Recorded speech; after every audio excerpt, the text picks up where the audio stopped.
Westwood One presents America at Night. Here's your host, McGraw Milhaven.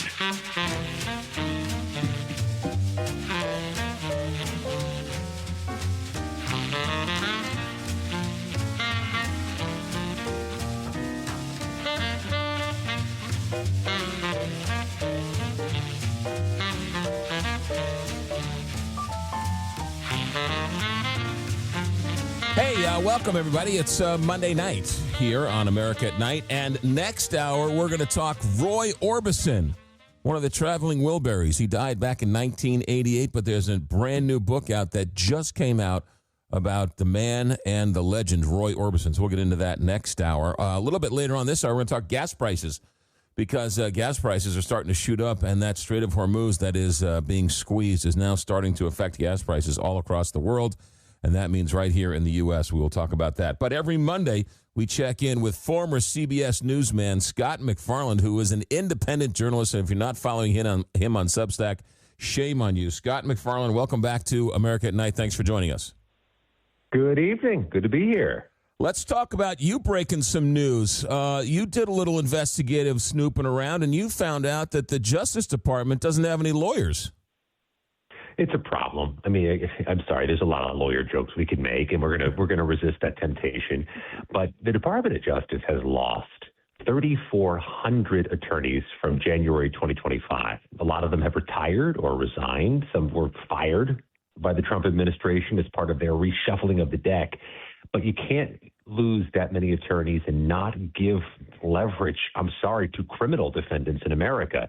If you're short-staffed at the federal prosecutor's office, there's a concern that they may be more inclined to, give a plea deal they wouldn't otherwise give, or bypass a case they wouldn't otherwise bypass. This is a problem they got to get after. The administration says they're aggressively recruiting, but you can't just recruit a federal prosecutor. It's like trying to recruit the driver of a big rig. You need lots of training, lots of hours to get the license, and you need a lot of time to be ready to be deployed. Yeah, good point. What was the story? The one Justice Department attorney said, please hold me in contempt so I can get some sleep? Yeah, that happened in Minnesota. And in Minnesota, they have a real problem with short staffing. As you can imagine, in Minneapolis, there's been a lot of controversy, and a lot of people have quit or been fired. And there was a detailed prosecutor who came over from the Homeland Security Department, working for the Justice Department, who was testing the judge a little bit with what she was saying. And the judge said, I'm going to find you in contempt. And she says, please do. I could use a good night's sleep in jail. It's funny, but it's sad. But also, this sort of halts Trump's agenda in its tracks. If he doesn't have the attorneys, he can't deport as many people as he wants to.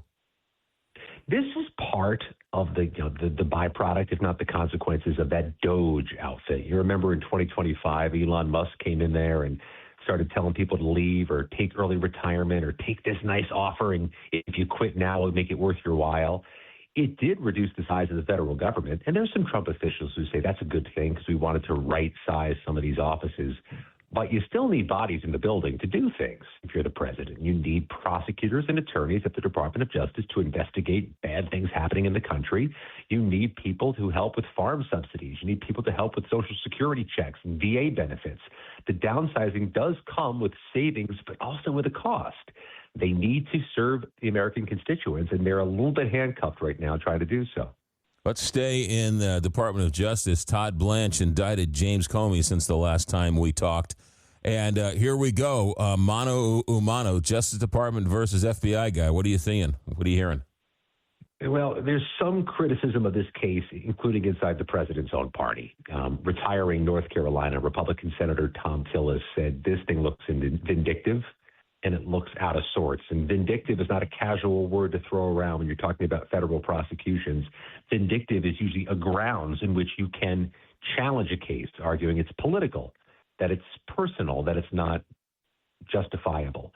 Thom Tillis is, yes, retiring, but he is a Republican, so him throwing shade on the case isn't going to help the public opinion. And I talked to one of Trump's most ardent allies in Congress, a Texas Republican named Troy Nehls, who's also retiring. And Nehls always triumphantly champions what the president's doing. And Nehls said this case against James Comey looks like a little bit of a stretch. It's that seashells on the beach case.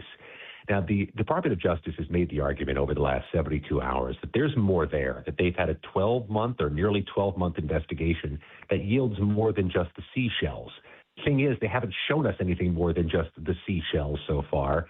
James Comey's going to be at court in Greenville, North Carolina, the courthouse nearest the beach, on Monday, a week from today, for a preliminary hearing. Also, the snark is alive and well, right? All you need to do is say, don't tweet out 8647, and now it's all over the internet. Everyone's getting into it. They're selling merch. Todd Blanche was asked about it. Now he can't arrest everybody, so now he's in a half in, half out situation. They're going to have to show more than just those seashells, and I think Todd Blanche has been saying as much. But what we have right now in what is clearly a provocative, if not highly controversial prosecution, is this wafer-thin 3-page charging document, which has very little in the term of detail and allegations in it. They may have to broaden that out before the preliminary hearing on Monday. But this is the thing, and there's no way of getting around this. No matter what happens from here on in, James Comey's got to go to a courthouse far from home, hire a defense lawyer, high-priced, get a booking photo, mugshot taken, be fingerprinted by the feds, and deal with the humiliation and the cost of being a criminal defendant. Sometimes the process is the pain, even if there's no real likelihood this thing goes to conviction. Scott MacFarlane with us, former CBS newsman. Now he's out on his own, independent, his Substack, his YouTube channel. Fantastic stuff. Make sure you're following him. Let's talk Iran, because that has sort of, I don't know where we are, because it's we've had the blockade standoff. Clearly, it's hurting both sides. Had some dust-ups over the weekend. What are you hearing? It seems like every Sunday night, there's some type of report that leaks out about a breakthrough or a new posture that's going to end this thing. And a cynical person, Lord knows you and I are not cynical, but a cynical person would say some of that is ginned up to maybe keep the stock market and oil prices contained when they reopen on Monday mornings.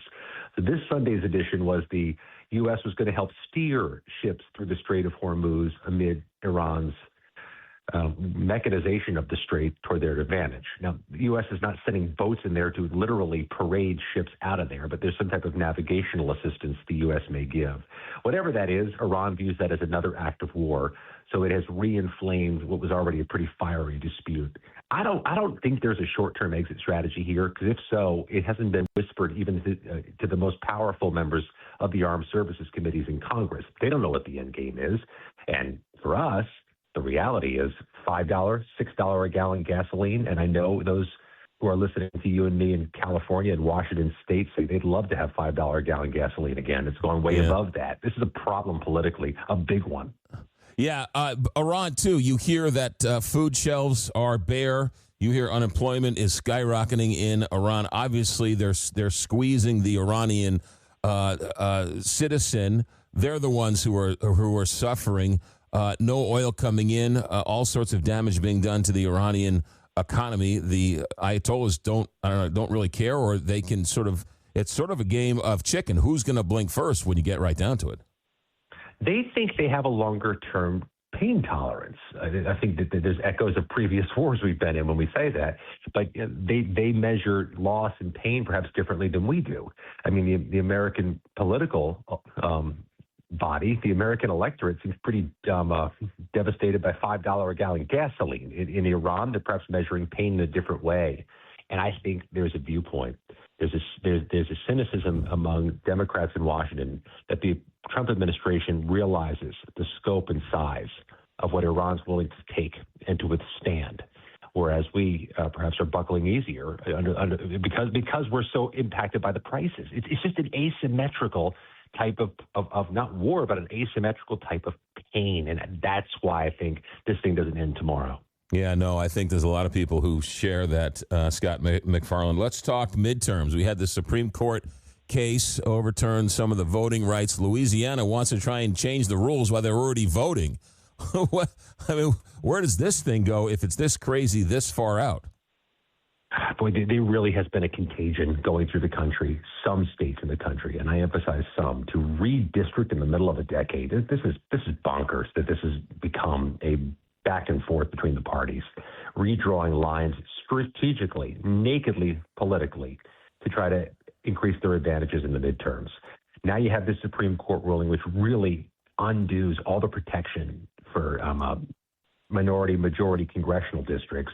Louisiana is going to delay their primaries that were supposed to happen in a matter of days so they can redraw the maps real quick and then run a different type of race in some of these congressional seats.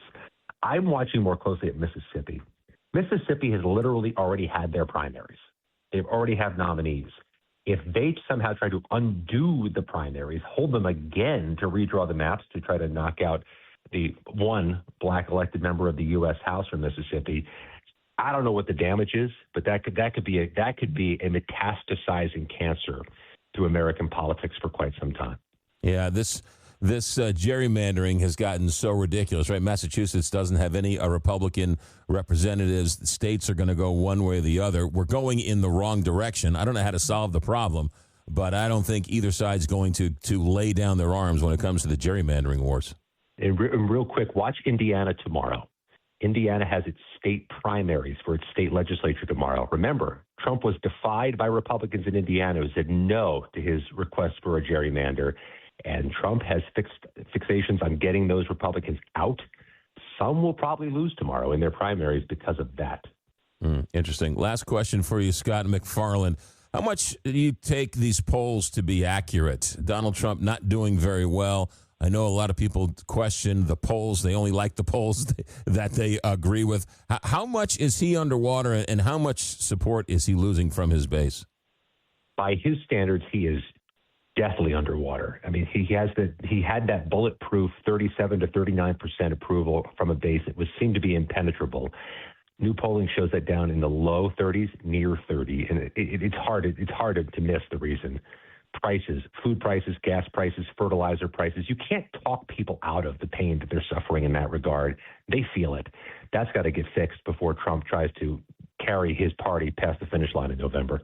Do you think Marjorie Taylor Greene saying MAGA is dead and Tucker Carlson going off the deep end, do you think that has any effect on his voters and his support? I don't think that speaks for that bulletproof base he's had. I think those were some more of the dynamic members on the edge of his base. I think it's the people who say, I can't buy my food, pay for my medicine, and get my kid to go to college right now because of gas. I think that's going to cost him in really important areas in the Midwest, Ohio, Indiana, Iowa, Nebraska, where he needs them in November. Yeah, it's not just gas prices, it's also diesel. And diesel is farm, and farm is fertilizer, and soybeans That's and corn prices. And everything else. Yeah, all of that. It's not just one, it's a cascading effect. Scott MacFarlane, you are the best. Thank you very much for joining us every Monday and getting the week off right. Don't forget his Substack. Don't forget his YouTube channel. Scott MacFarlane, thanks for checking in on a busy night. Anytime. You got it. Scott MacFarlane with us every Monday to get us kicked off, get us a look at whip around the world with news and insight and information. Good stuff. Scott MacFarlane, formerly of CBS News, now an independent journalist and unfettered from corporate media. He can now go and report on things without anyone and any editors and any gatekeepers. So check out his Substack. Check out his YouTube channel, Scott MacFarlane, every Monday here on America at Night. We are just getting started. America at Night, back in a moment. Live from coast to coast, this is America at Night with McGraw Milhaven.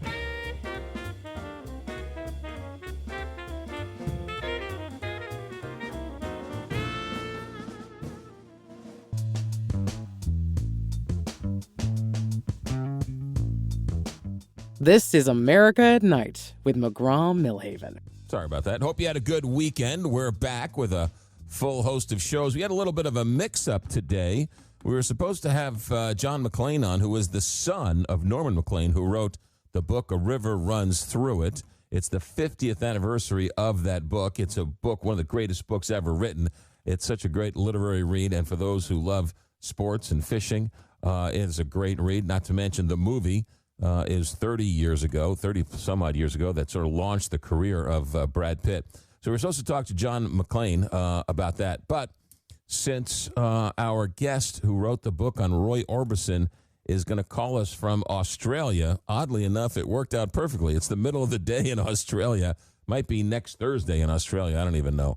But it's the middle of the day, so he's going to check in with us, and we'll reschedule John Maclean for a later night. We want to make sure we have a whole lot of time to talk to John Maclean. So that's the plan for tonight. We're going to check in with Roy Orbison. And think about this. Roy Orbison died in 1988. That's, if memory serves me right, that's 30 years ago. Is that right? 40 years ago? 88. Doing math is never my strong suit, especially on the radio. 88, 98, 108, 18, 20. It's almost 40 years ago, 38 years ago. And so, yet he's now gets his biography. That is some lineage, some history there of Roy Orbison. So we'll check in with that next hour. Coming up in just a minute, we're going to check in with gas prices, because gas prices have shot up and they're going only higher. And what is the squeeze point?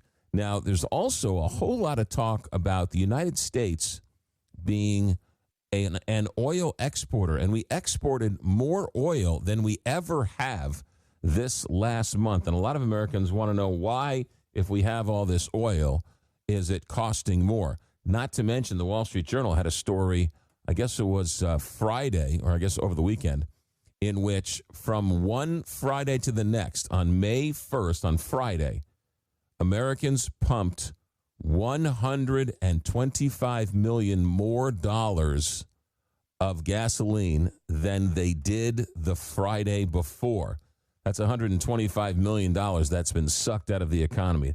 That's $125 million that isn't going to rent. It's not going to restaurants. It's not going to clothes. It's not going to, you name it, movie tickets, theater tickets, restaurants, bars, you name it. So that's going to hurt the economy down the road. So we're going to check in with the head of Petroleum Analysis from GasBuddy. He is the go-to, and we're going to do that coming up here in just a moment. Now, also, don't forget, the text line is alive and well. If you have a question for one of our guests, 1-844-2-McGraw, 1-844-262-4729. I use it. I see it. It's right in front of me.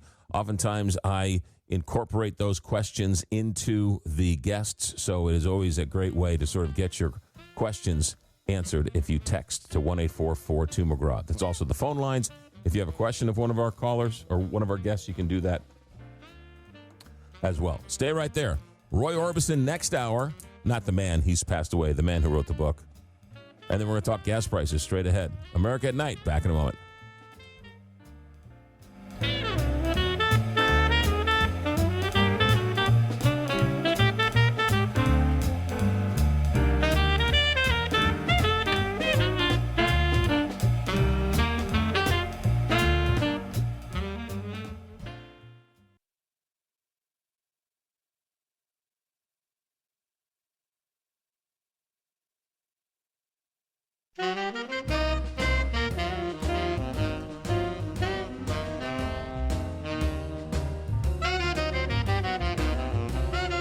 This is America at Night with McGraw Milhaven. Let's talk gas prices, because they're only going up. They're not going down. And for the foreseeable future, the Strait of Hormuz is closed. And what does that mean for our gas prices? To talk about it is the man who knows, Patrick Haan, head of Petroleum Analysis for GasBuddy. Patrick, welcome to America at Night. No, thanks for having me. I appreciate it. Before we talk about the future, how bad is it today? And give us a sense of what's going on today. Yeah, well, we stand here. The national average across the U.S. has jumped 33 cents a gallon in the last week. One of the larger increases, really, since the U.S. attacks on Iran started back on March 1st. Today alone, up another 6 cents. The national average has just about reached that 4.50 a gallon mark. We're at about 4.48 and 5/10. So it's been a pretty big jump, and especially in the last week, areas of the Great Lakes up nearly $1 a gallon versus 10 days ago. Diesel prices now within 20 cents of setting a new all-time record high. The national average for diesel now $5.64 a gallon. Why is it getting worse faster? What happened these last couple of days? Well, we had a little bit of a reprieve prior to what we experienced in the last 7 days. So if you go back about 2 weeks ago, we were still feeling the effects of a ceasefire. The strait had been reopened, then it was shut down. But now an acceleration in the last week, brought to you by a shift in tone from the U.S. President Trump, not today, but a Monday ago, last Monday, had suggested to his administration to prepare for a longer blockade of the Strait of Hormuz. That really started oil prices jumping last week, Monday, which fed into a jump, but then it worsened. About midweek, we started to see some refinery issues throughout the nation's Midwest, specifically the Great Lakes states, where prices just accelerated on not only a big jump in the price of oil, but in the Great Lakes, oil prices surging as well as those refinery issues, pushing wholesale gas prices to levels that we haven't seen in a couple of years. And just in the last 12 hours now, we've seen new records set, the highest diesel prices ever recorded in Illinois, Michigan. Indiana's not too far off, with several states now at $6 for diesel. Okay, so the gas prices are going up based on the news. But my question is, we're not running out of gas, or are we expected to run out of gas? We don't see any lines at the gas station. We still apparently have plenty of gas, but the gas prices are just going up? Well, a lot of this has to do with the underlying cost of oil. It's, of course, oil that's turned into things like gasoline, diesel, and jet fuel.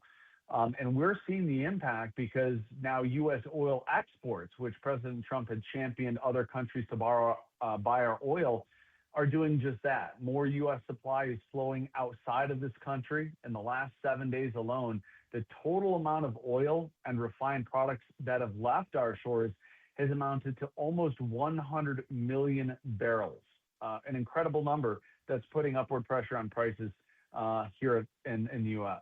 I got into a disagreement with a caller earlier today about just that. He wanted to know why these American oil companies couldn't just sell their oil here and bring down the the price of gasoline. Explain why they can't do that.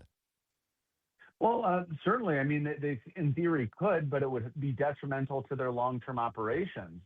It's about being able to sell at the market price. It would be akin to you putting your house in the market and somebody saying, well, please, would you sell me at the lower price? Certainly, I guess you could do that, but it's not in your long-term interest to sell at the lowest price. There might be something else, a bigger investment that you're looking to make. Oil companies sell to the highest bidder. Like when you trade in your car, you're not looking for the dealer that gives you the lowest offer. You're looking for the highest offer. Oil companies respond to that. And when countries approach U.S. oil companies very desperate for oil, especially those that have been blocked by the strait, oil companies absolutely accept the highest offer on the table, and that's what's pushing up prices around the world. Talk about the refinery issue, because oil gets shipped from different places of the world because it's refined in different places of the world. Talk about that for a moment. Yeah, absolutely. I mean, especially on the West Coast right now, California has seen the shutdown of two major refineries in the last year. A lot of that is likely because of California's pretty tight rules and regulation when it comes to how you refine. Certainly doing business in the state has become a difficulty. And it's really been about refining, not just the oil. I mean, it's called crude oil because it needs to be refined.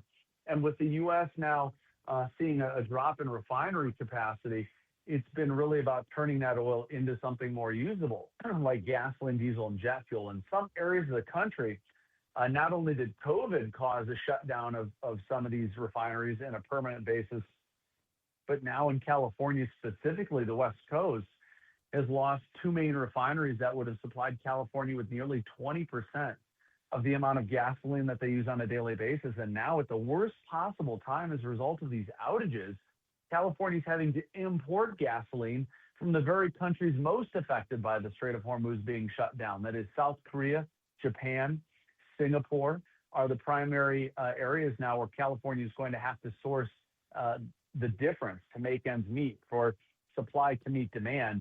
And it comes at the worst possible time. So, while everyone likes to look at the price of oil, to your point, it's all about turning that oil into something more valuable. And that's really where the world has lost a significant amount of refining capacity over the last 5 or 10 years.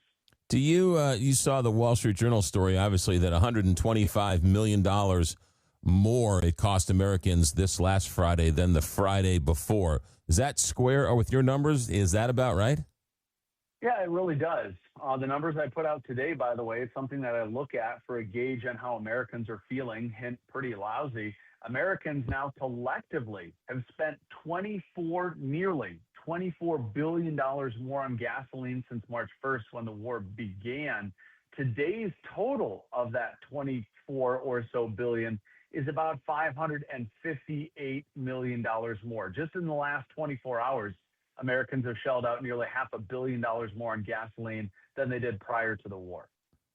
Spirit Airlines, did they go under and finally stop because the gas prices got to them? Well, essentially, the price of jet fuel has doubled.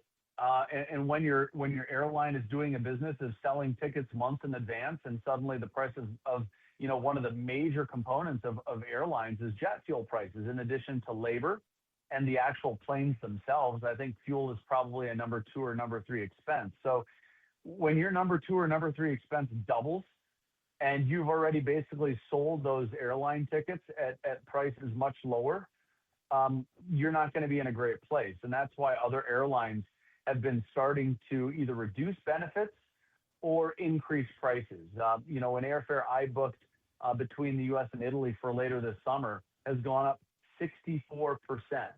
The airfare has gone up. Not only that, but baggage fees. I saw today Delta was reducing in-flight service unless your flight is over 350 miles, no snacks, no beverages. So airlines are starting to really cut corners because they basically sold a lot of tickets at a price far lower than they had expected to pay for jet fuel. Patrick Haan with us, head of Petroleum Analysis with GasBuddy. As bad as it is in America, is it worse in Europe? Oh, without a doubt. If anyone has seen more a loss of refining capacity than the U.S. or abroad, Europe. Europe is kind of like California, except many countries in the EU have kind of forced and pushed out refineries. They've maybe in a good way forced them to clean up, but a lot of them, just the onerous rules and regulations now have pushed out refineries from Europe. And that is why now they're in the unique position, for a lot of your listeners may have seen or heard that jet fuel supplies in areas of Europe are going to be dangerously low if this situation continues going into the summer. And we've already seen airlines like Lufthansa pulling back on flights, cutting nearly 20,000 flights over the course of the summer to save themselves 13 million gallons of jet fuel. And the EU is talking about how to best manage the situation. So absolutely, you talk about refining capacity, Europe is probably the epicenter for the biggest decline in refining capacity compared to the last 20 years of any region in the world. Do you see lines at gasoline stations anytime? I don't think so. I think that, you're starting to see demand destruction in third world countries where things like LPG for cooking is already in short supply. So you're starting to see it in third and second world countries because Americans are not as much bent over. That is, Americans can afford it. We complain, but we can still generally afford it. You look at the amount of minutes it costs to buy a gallon. And from that perspective, Americans are still being able to quite easily afford gasoline. And that's something that probably won't change unless gasoline hits a national average of probably $5.50 to $6 a gallon. And I don't expect that imminently.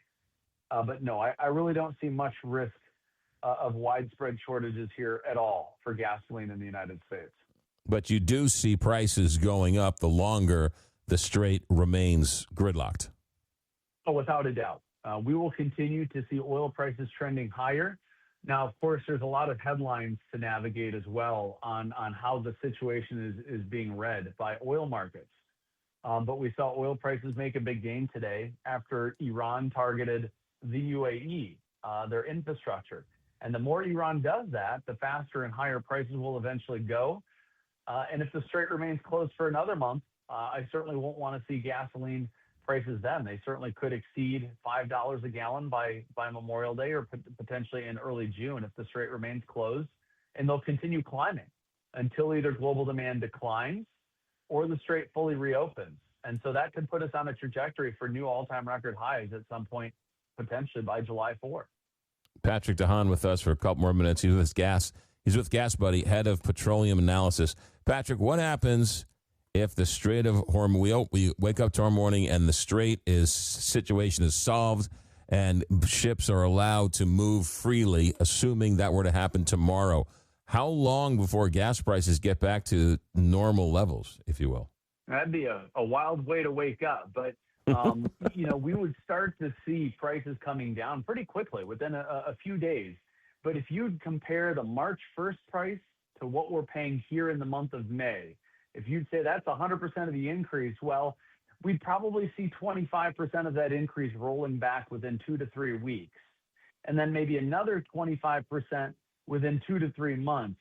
And the rest of that 50% increase could take potentially, I would estimate, into 2027 to fully correct and bring us back to pre-war levels. And for a president that, really loved talking about sub $2 prices, in a State of the Union, I don't know that he's going to be able to mention sub $2 prices occurring anywhere until potentially later in 2027 at this point.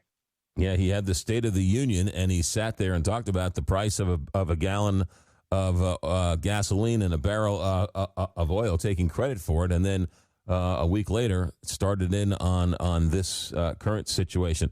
Patrick DeHaan with us. So let's talk about refineries with our remaining moments. It seems like every time you talk about gasoline and the price of oil, it always gets to the refineries. And you keep talking about how lack of refinery, is it because no one wants to build anymore? No one wants them in their backyard. They're too expensive. Why have we had such a hard time wrapping our brain around getting more refinery capacity? Well, some of it has been due to kind of accidents. I think back to one of the largest refineries caught fire in Philadelphia back in 2019, and it just didn't rebuild. Because back in 2019, with the onset of electric vehicles, renewables, it's been a fairly risky investment to put billions of dollars into the ground to spend potentially 5, 6, 7, 8, 9, 10 years waiting for permits to build a refinery. There's a lot of red tape. And aside from it taking potentially years and years to open a refinery once it starts being built, you're looking at a risky investment. What if in 5 years, there's somebody different in the White House who is putting all sorts of emission controls on what you've just built? What if the U.S. is moving towards renewables? Those are a lot of the questions. So an oil refinery and building a brand new one is probably not something that we would see in the U.S. We could see expansions, but you look at one of the largest, newest refineries built in the world in Nigeria. It took 10 years, and I think it was twice or 3 times the initial estimate because of cost overruns. Now, it's perfectly timed for that facility, and it's printing money. But in the U.S., I think the consensus is that the refining sector is mature and that we're going to see a move away from oil in the years ahead. I think that might be a little bit premature and a mistake. But I think no oil company really wants to build and risk billions of dollars locking it up into a new refinery that by the time it comes online could be, something of the past.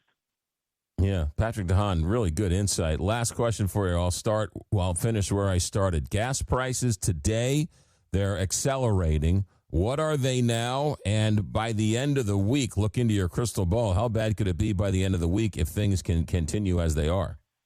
Well, we're at about $4.49 a gallon at this moment. And by the end of the week, we could be up another nickel or dime, but it really just depends on any new developments overseas. I mean, I can't tell you how much right now that everything I'm talking about really has to do with what is happening overseas. And it's just absolutely uncertain. So I'll leave it there. I'd be hopeful that it won't go up as quickly. Keep in mind, some of those refinery issues in the Great Lakes should improve in the weeks ahead, and that may allow for a slower increase in price. California gas is over $6 a gallon? It is. Yeah, we're at about $6.05. That could head towards the mid and upper $6 level the longer that this goes on. And, at 9 weeks, I'd be hopeful that, one of these mornings I'll wake up, maybe I'll fall out of bed, hit my head, I'll look at the news and I'll say, well, this is it. I would love for nothing more than that because, the last 9 weeks has been just nothing short of probably the most volatile time in many oil analysts' careers, probably more volatile than the Arab oil embargo back in the 70s. Head of Petroleum Analysis. I remember those well, and I remember those gas lines as well. Head of Petroleum Analysis at GasBuddy, Patrick DeHaan. Patrick, great insight. Thanks for checking in. Keep your phone on. We will call as needed. Thanks. Hey, thanks for having me. You got it. America at Night. Back in a moment. from the heart of America. This is America at Night with McGraw Milhaven.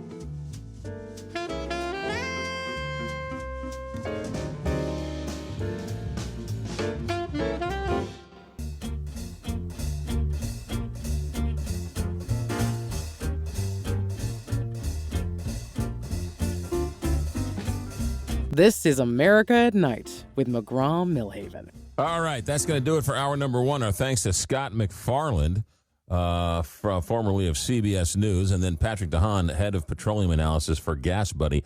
Two solid interviews, if I do say so myself. Good information from both of them. Stay right there. We're going to talk about an author, Jeff Apter, who's written the new book on Roy Orbison, King of Hearts. He died young, in the 50s in 1988, and still relevant all these years later. We'll do that next hour. From the text line, here's one for you. I had an English professor who considered A River Runs Through It to be the great American novel. Yeah, a lot of people say that about A River Runs Through It, and it's celebrating its 50th anniversary. And the conversation turns to, could that even be published today?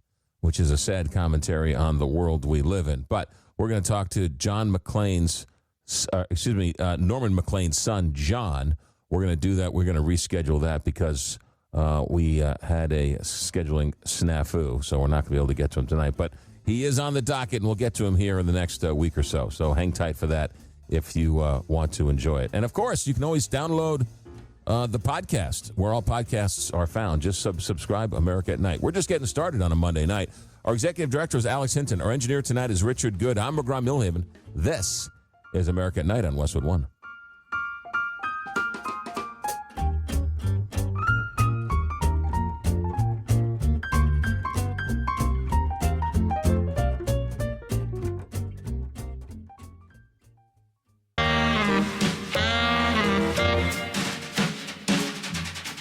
Westwood One presents America at Night.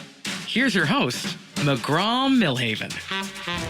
There is nothing like live radio, and there's nothing like late night live radio. Okay, we're going back to the original plan. This is all my fault. Comedy of errors. So last week we interviewed John Maclean, and we taped it, and we recorded it, and it's in the can, and it's all ready to go. We're all excited. And then at last minute, we had a chance to check in with Roy Orbison, this gentleman who wrote this book, Jeff Apter, who's in Australia. So we were going to bump John Maclean to another night and talk about Roy Orbison tonight. However, we have some technical difficulties. He's in Australia. We're having a hard time hooking up with him, as you can imagine. So here's what we're going to do. We're going to go back to the original plan. Chalk this up to me trying to bite off more than I could chew, trying to thread the needle. So I'm making Alex and Richard run around with their heads loose. So, guys, I apologize. Here's what we're going to do. We're going to take a break, and when we come back, we're going to talk to John Maclean, who is the son of Norman Maclean, who wrote the book, A River Runs Through It. Many have called A River Runs Through It the great American novel in honor of its 50th anniversary. If you want a good story, stay right there. This has got it all. Sex, drugs, rock and roll, gambling. Women, it's got it all. Fishing, you betcha, it's got it all. Stay right there. America at Night with John Maclean, the son of famed author Norman Maclean, next on America at Night. America at Night with McGraw Milhaven.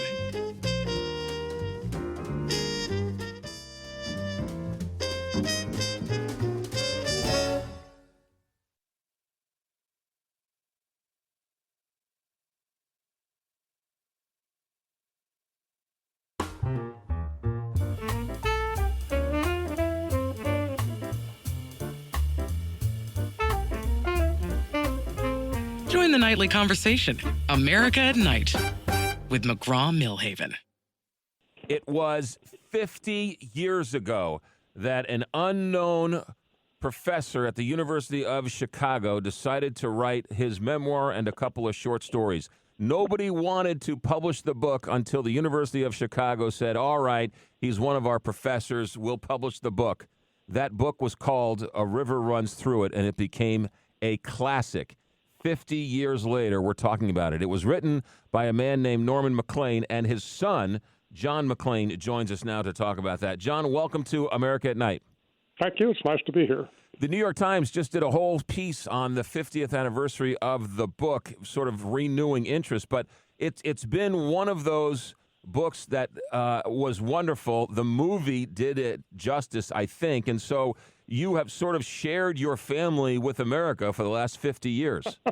You can say that again. Yeah. Before we get into A River Runs Through It, I want to ask you about your father's second book, Young Men and Fire, that was published shortly after he passed away. And people love that book maybe almost as much, even more, than A River Runs Through It. Did your dad like the Young Men and Fire better than A River Runs Through It, or what was his thoughts between the two books? Well, I think that the story, A River Runs Through It, in the first book, A River Runs Through It and Other Stories, was as close to his heartbeat as you can get. Young Men on Fire, which is a story of the Man Gulch Fire in 1949, which just had its 75th anniversary last year with much fanfare, thanks to the book. It was narrative nonfiction. And I don't think you feel the same way about that as you do about telling the story of your relationship with your murdered brother. Yeah.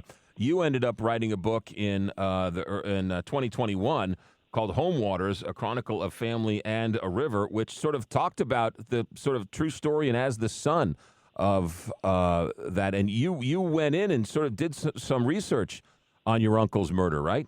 I did. I was a newspaper man in Chicago for 30 years. Actually, most of it as a Washington correspondent, but I knew Chicago pretty well. And I wanted to find out about the murder, the facts about the murder. And I went back to Chicago from Washington to do a final tour there as foreign editor. And so I dug into it. And I got the original coroner's inquest, which I could get because by then I was the last living relative, and some other things. And I had talked to people who knew my father and his brother when they were both at the University of Chicago. My dad taught there, and he got his brother Paul a job there in the public relations office.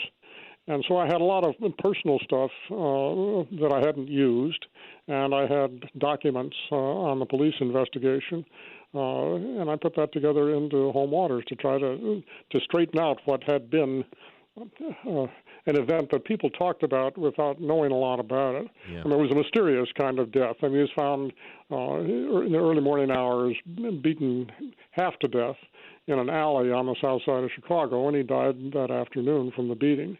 But how did it happen? No one was ever arrested for it. What was the cause of it? Has contributed to an air of mystery, a legitimate air of mystery. Yeah. John Maclean, our guest, the son of Norman Maclean, who wrote the book A River Runs Through It that came out 50 years ago. When your father wrote the book, he had retired from being a professor, never really wrote anything before, sits down and writes what many call the great American novel. How did he? Was he always a great writer? Or what? I mean, how did he pull that one off? Yeah, how did he do it? Well, he'd always wanted to be a writer, and he was the son of a Presbyterian minister, kind of a wonderful but fierce man, and I think he had a case of writer's block. His mother trained him in writing, and used to sit with him and read through Shakespeare and other poets, holding his hand and tapping it to the rhythm of iambic pentameter. So he had a lot of literary leanings. He always wanted to be a writer. He tried. He tried to write a book about the Custer Battle, and it didn't work. He worked on it for years and years and years. God, we used to go to the Custer battlefield and stay at this motel near the battlefield while he went around with his buddies looking for buttons and shell casings. It'd be 98 degrees in the shade and no shade. Anyway, he tried. And then how did he ever do it in the end? Well, he retired and at the age of 70, and he was still being asked to come back and teach on a contract basis. He was a great teacher. He really could bring a classroom alive even at the age of 70. And he decided no, he was going to try to be a real writer. So he wrote short stories. He wrote a number of them before he tried A River Runs Through It. And one thing he tried to do was write about his brother's murder. And it didn't work. I mean, it really didn't work.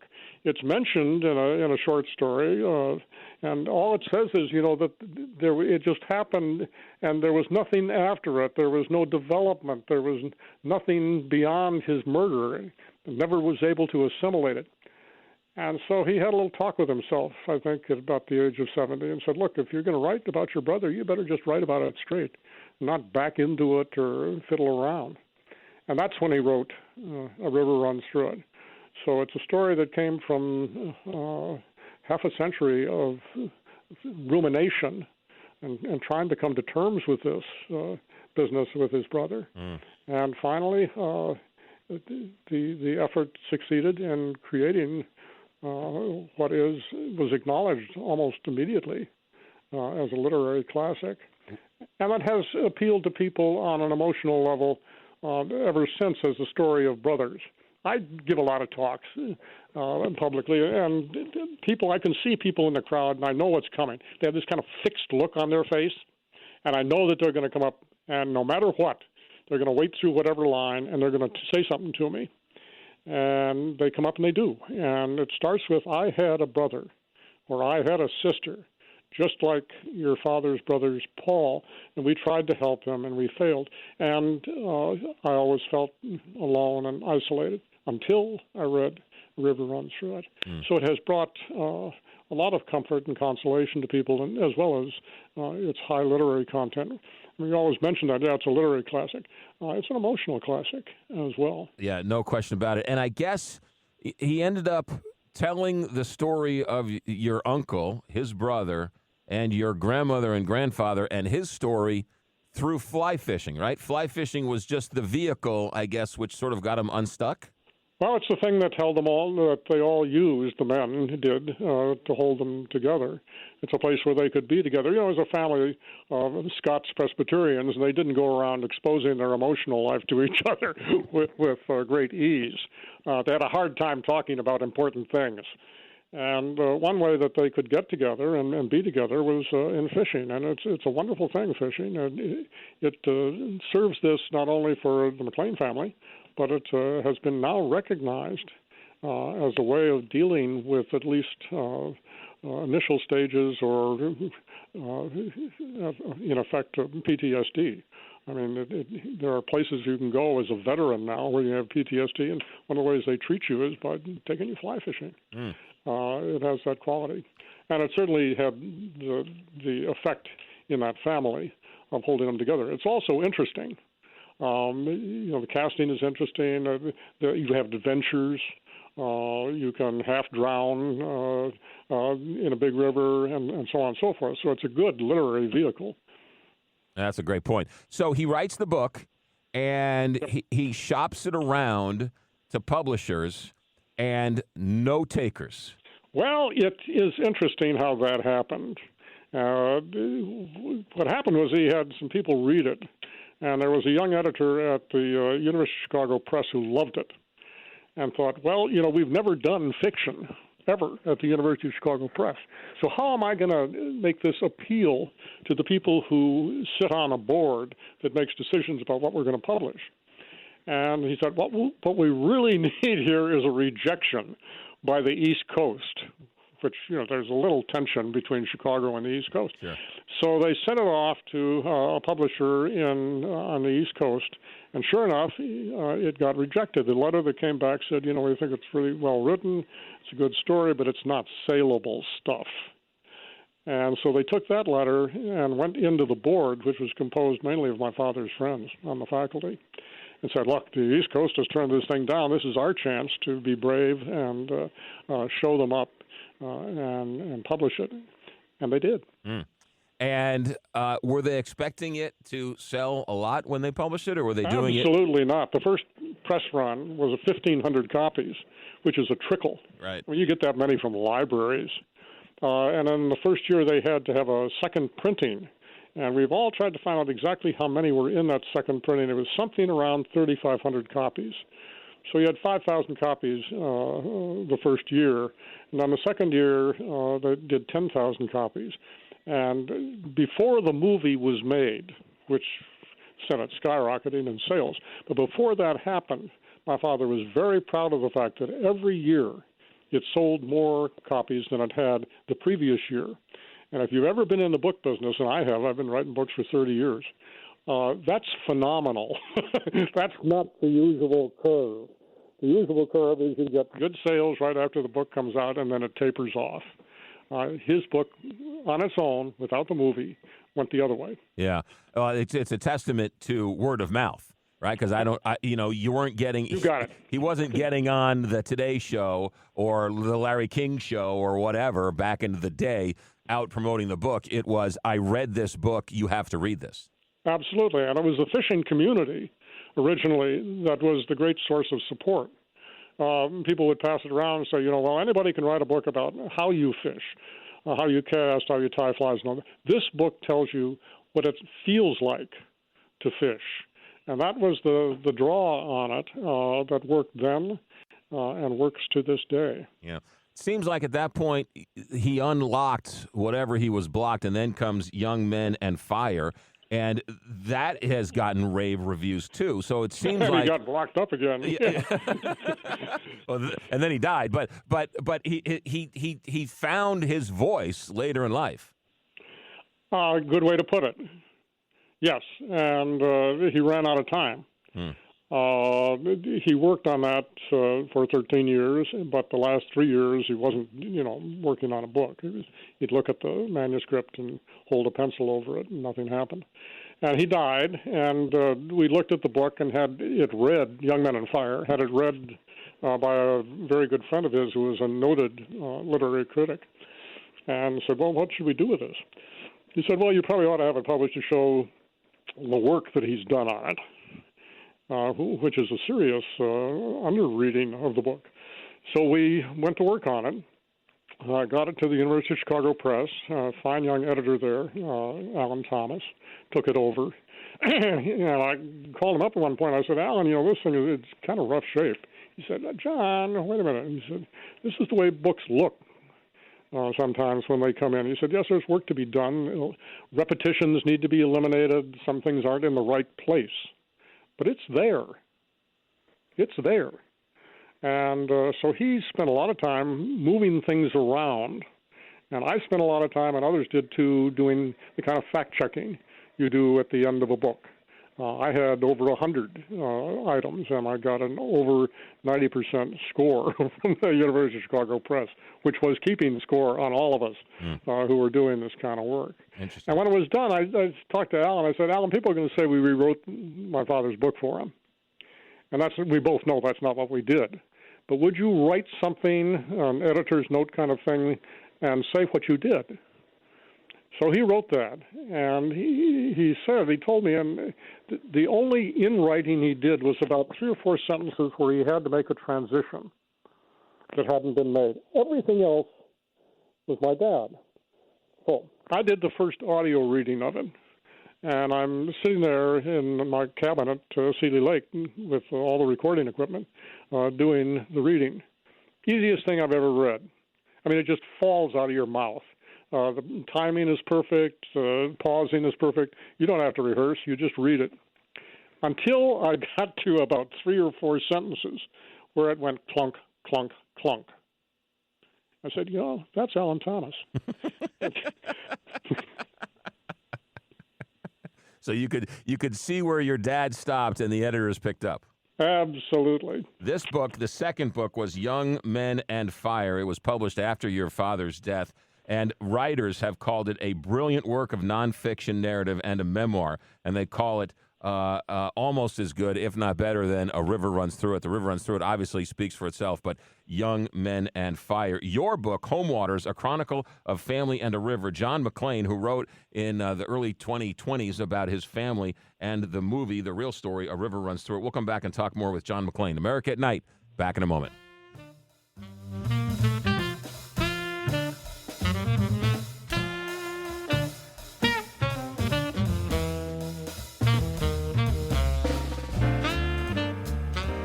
Coming to you from the heart of the nation, this is America at Night with McGraw Milhaven.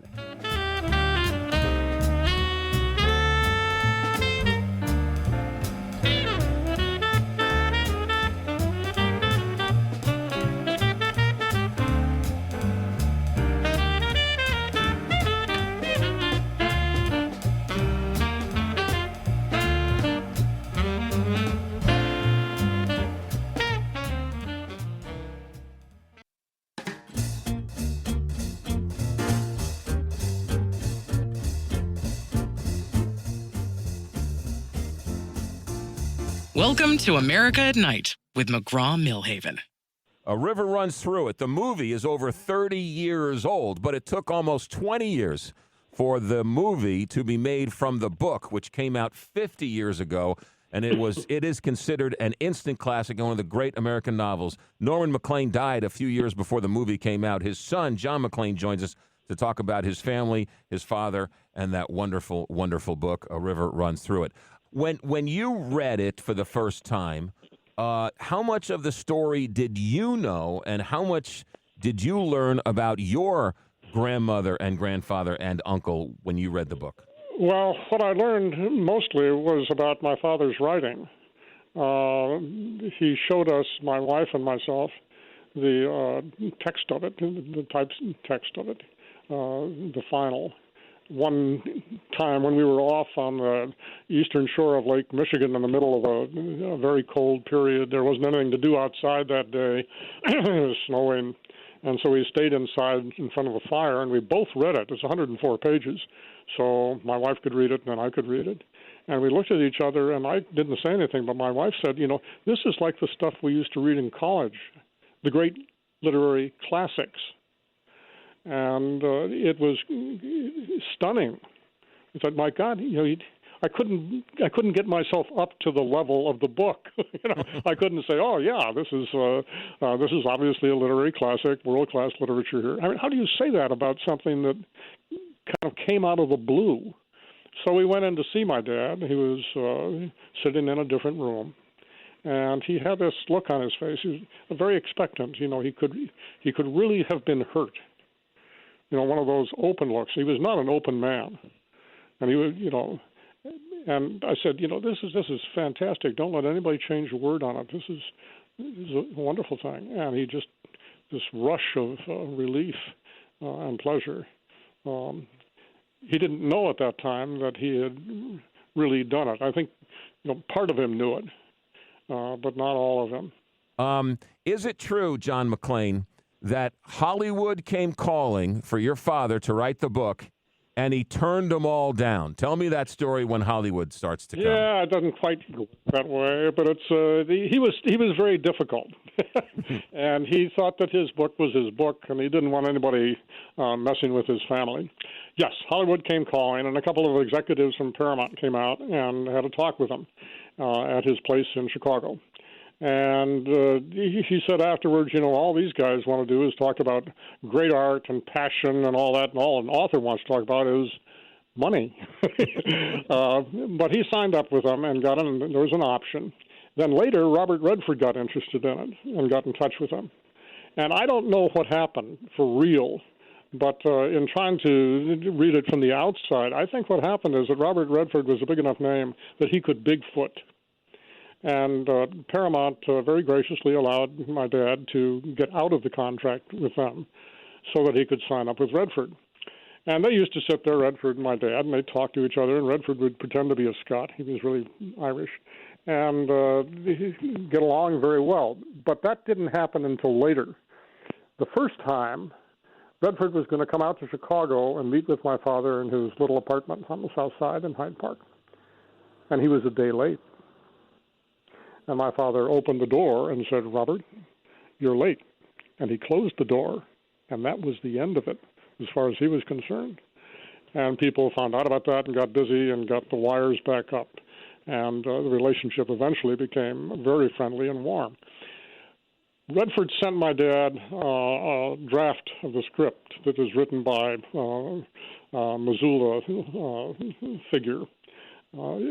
And it opened with my Uncle Paul on the dock at Seeley Lake, having caught a great big rainbow trout. He's holding it in his hands, and as the camera zooms in, he takes the rainbow trout and cracks it and breaks its neck to kill it. And you had to scrape my dad off the ceiling. I mean, he was just, that wasn't going to be the way the movie was made. And so that stopped it. That stopped the whole thing. Cold. And now that Redford's gone, I said this before, and I think it's true. I think he just waited out my dad, who was very old by then. He was 84. And a few years later, my father died, and practically the day that he died, Redford started work on the movie and brought it out very, very quickly, within a year and a half or two. I can't remember the exact timing. And it did not have that scene in it. And the person who'd done that writing was marginalized and kind of pushed aside. And they came out with a movie that I think does very well by the book. It has lasted for 30 years. It is cherished and loved by more than the fishing community, and it's still shown. Yeah, that's really interesting. So you think Redford sort of slow played the movie a little bit? I think he just stopped it. My father had negotiated a veto, an artistic veto in his contract with Redford. You don't get that in Hollywood. Right. Nobody gets that. Yeah. And that was his price for signing up. And I think Redford figured, I just can't make the movie while this guy's alive, because if it's this today, it's going to be something else tomorrow. They will not make a movie. It has to be on the Blackfoot River, and it wasn't on the Blackfoot River, the home waters. It was they sent a crew out there to look at the Blackfoot, and they claimed that the reason that they didn't do it was that some of the hills around there show timber scars, logging scars, and they said they'd be unsightly. The movie wound up winning the Oscar for cinematography. But I think another reason was that the whole area around the Blackfoot was not set up for a movie company. They figured it would cost them something like $100,000 a day extra to get caterers and housing and move people, 55, 60 miles to the river and back at the end of the day. And when they were in Livingston, Montana, doing it on the rivers around there, in southern Montana, Livingston was all set up for it. They were used to the movie world, and it worked. John Maclean, our guest, the son of Norman Maclean, who wrote the book 50 years ago, A River Runs Through It, where Hollywood turned it into a motion picture. And I don't know if Brad Pitt was, right, that then propelled Brad Pitt to superstardom. He was a relative unknown, a little bit well-known, but nowhere near as big as he is now, and that sort of propelled him to the stratosphere. But the movie, for all of its little things that it had to change for Hollywood, I think it got the big things right. Would you agree? I would. It got the sense of family, and it did very well with the fishing. That's it. That's the core of it. And it made Paul a character that you could identify with. I mean, one reason I like the movie, I'm not supposed to, because the picture guys all say, it's the book that's true, right. and the movie is just well, come on, wait a minute. A whole family can go see that movie, and the kids identify with Paul because he has trouble and he tries to straighten out, and they know you can't live like that and get away with it. So they know something bad is going to happen. When it happens off stage. You never have to see it. You don't see the murder. You don't see the body. You don't zoom in on it the way a lot of visual stuff does these days. It's handled with great care and off screen. And I think that's terrific. And then you wind up looking at Norman, my father, and yes, he's stolid, and he's not maybe as exciting as Paul is, but somehow he pulls through. Stay calm and carry on. He comes out of this in good shape. And I think that, a family, there's something there for the adults, there's something for the kids, and all sorts of conditions in between. John Maclean, tell me about your mother. Oh, my mother. Well, she was tall and redheaded and had a gift for friendship. She was probably Paul Maclean's closest female relationship, excepting his mother in his whole life. She was from a little town called Wolf Creek in Montana, about 35 miles away from the capital in Helena, and the oldest of 7 children. And she wound up running the family for a while. They sent the kids to Helena for high school because there wasn't any high school in Wolf Creek. Higher education did not exist there unless you regarded work as a higher education. And her father, John Burns, ran the general store in Wolf Creek, and he didn't like being alone, and he wanted his wife with him. So my mother wound up being kind of a den mother for all the kids in Helena. And that's the way she was. That was her big gift, that she could run things without being a tyrant or meddlesome or a pain in the neck. And she had this gift for friendship. And that continued on through her whole life. She was a steadying anchor for my dad. He would go off on tangents and say, no, you got to get back grounded here. And she was a very interesting figure at the University of Chicago, where faculty wives are in a hierarchy that would be the envy of the Catholic Church. And the older faculty wives did not speak to the new faculty wives, except my mother did. She treated everybody the same. She was open and lived that way. Unfortunately, she had a bad cigarette habit, and it caught up with her, and she died at the age of 63. Tell me about your Uncle Paul. When you wrote your book about the family, Home Waters, A Chronicle of Family and a River, as you said earlier, that you did a little research on your uncle's death.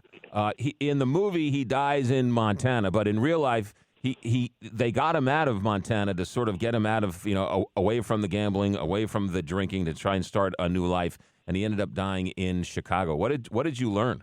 Well, the reform didn't work, is what I learned. That my father kind of was his mentor back in Chicago, got him a job at the University of Chicago, working in the publicity department for a very fine guy named George Morgenthau. And Paul went back to his old habits. He got in debt. He got heavily in debt, and apparently very dangerously in debt. And my dad always wondered if that hadn't been part of the reason that he got killed. That he was. I don't think that happened. The circumstances of his death were kind of sordid. He had an ordinary Sunday.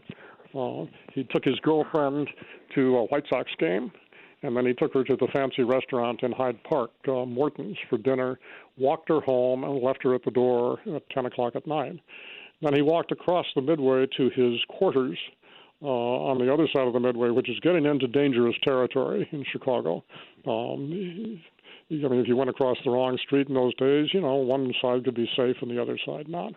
And this was a very borderline area. There are instances where people reported seeing him in the course of the evening trying to start fights with people on the street. There are 2 episodes like that. Just ordinary citizens. He scared them to death, and they couldn't get away from him fast enough. But it gets into a black neighborhood there very quickly.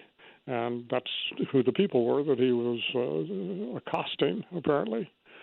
Then he's found about 5:30 in the morning in a back alley in very bad shape. His wallet was out and there were a couple of dollar bills floating around, but he'd had a $55 in pay. He'd cashed his check that Friday. So he was robbed. He never regained consciousness, so we don't know. The police report on it finally was it was a robbery gone bad. What happened in the final hours remains a mystery. No one was ever arrested for it. There were never any prime suspects for it. End of the story. Yeah, I always, when I read A River Runs Through It before the movie, I thought it to be a love letter that your father wrote to your family. But that's the description he used. It's a love poem to my family. And when I first got into radio, I don't know how I found it, but I found an old tape of Studs Terkel interviewing your father. Did you ever hear that interview? Yeah, I did. Yeah. I listened to that thing until the tape wore out. I listened to that thing so many times. It was fascinating to hear your father's voice talk about it. Yes, and Studs asks him at one point, how do you feel about, becoming an author, a noted author, so late in life and so on? Don't you wish that it had happened earlier? And all that kind of stuff. He says, oh, don't hang that one on me. I am the happiest of authors. Say what you want about Robert Redford and the changes. The end of the movie, where he takes your father's last sentences in A River Runs Through It, and that old man is fishing on the river, and Redford's voice comes in at the end. The end leaves everybody just speechless and with tears coming down. Yes, it does. And it's funny how that happened. Redford wanted to stay out of the movie as an actor, and he made a demo tape to show other actors how they should read those final pages of the final words of the book. And so they went around trying to find somebody, and he'd bring him samples from people. He said, no, that's not it, that's not it, that's not it.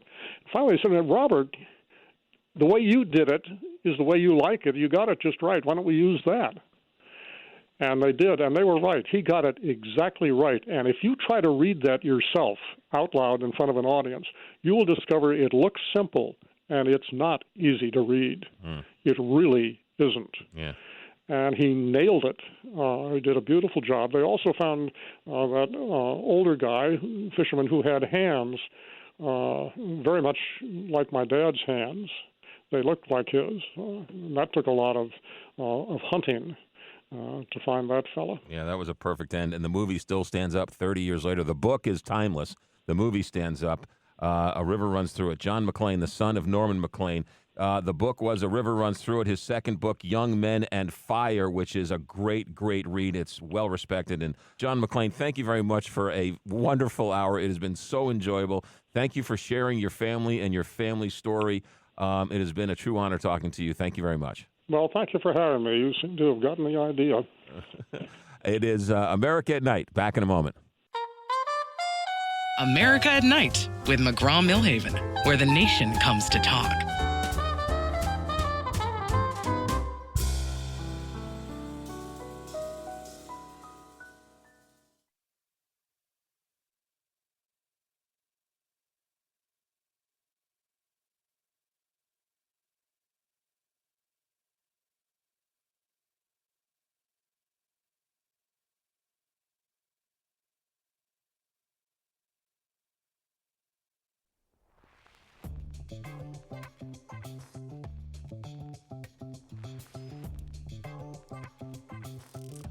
All right, stay right there. We've got open phones. We've had a busy night tonight. And if you would like to listen to any part of this show or like to listen to it again, or you missed a part of it, or you want to send it to somebody else, you can certainly do that with the podcast.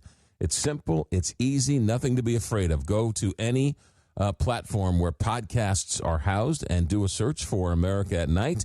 Hit the subscribe button. Hit the follow button.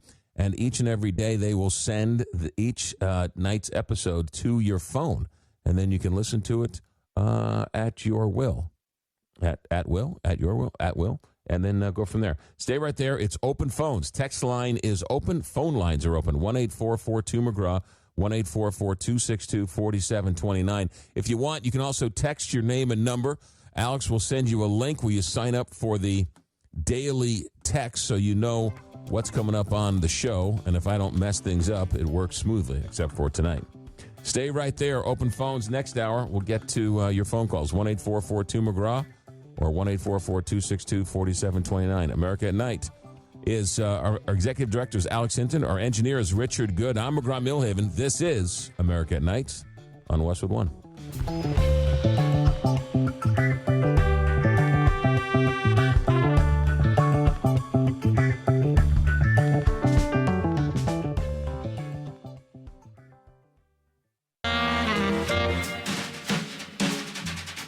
Westwood One presents America at Night. Here's your host, McGraw Milhaven.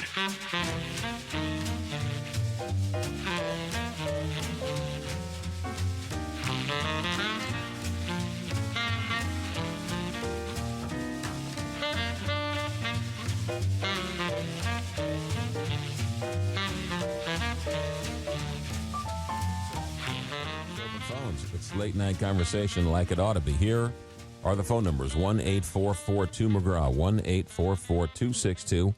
1-844-262-4729. Those are the phone numbers. It's also the text line. The text line is alive and well. We'll get to the text line here in just a second, but it's open phones. We love first-time callers, absolutely love first-time callers, and tell Alex you're a first-time caller, and he'll see if he can bump you up to the front of the line. You get a Disney Fast Pass when you are a first-time caller. Don't try and trick us either, because we're like AI. We know all. And then you can give us a call, 1-844-2-McGraw, 1-844-262-4729. I got to tell you, the reason why I'm at work tonight is because our insider, who was going to be arrested on insider trading, Nick Tammaro from Churchill Downs, was not as good as advertised. He does set the track odds. Does set the track odds for Churchill Downs, but he gave us Chief Wallaby, and he didn't give us Renegade, who came in second, and he didn't give us the horse that ended up winning, Golden Dome or whatever it was. So I had all my money. I had my mortgage on Chief Wallaby, Commandment, and the Puma. The Puma scratched, so I knew I was in trouble. I was convinced I was winning. Absolutely convinced I was winning. And then the horse Golden comes out of nowhere on the back stretch. At the top of the stretch, did anybody watch the race? The guy was dead last. The horse was dead last at the top of the straight and makes up all that ground and wins the Derby. The first time a female trainer wins the Kentucky Derby. It was exciting. Unfortunately, I did not have any of the winners, but that's all right. You have to get a bet down for the Derby. So it was a good time. But Nick Tammaro we had some fun with him last week. But next time he's on, I gotta razz him a little bit. Now, as speaking of gambling, listen to this little nugget of information. So the Wall Street Journal did a story over the weekend about these prediction markets and these poly markets and Kalshi, these people who bet on current events. Did you know that 67% of the accounts lose money? 67% of the people who bet on the markets lose money. Only 33% are profitable. But only 0.1% of the accounts on Polymarket take home 2/3 of the profits. Only 0.1%, not 1%, 0.1% of the accounts, the people who bet on Polymarket, according to the Wall Street Journal, 0.1% of the accounts take home 2/3 of the profits. So you couldn't predict who was going to win the Kentucky Derby, but you could predict, what could you predict? You could predict all sorts of things if you were in the know. And so, there you go. They tell a story of a guy who was down on his luck, borrowed $2,000, and parlayed that into $8,000 by betting on daily snowfalls in Detroit.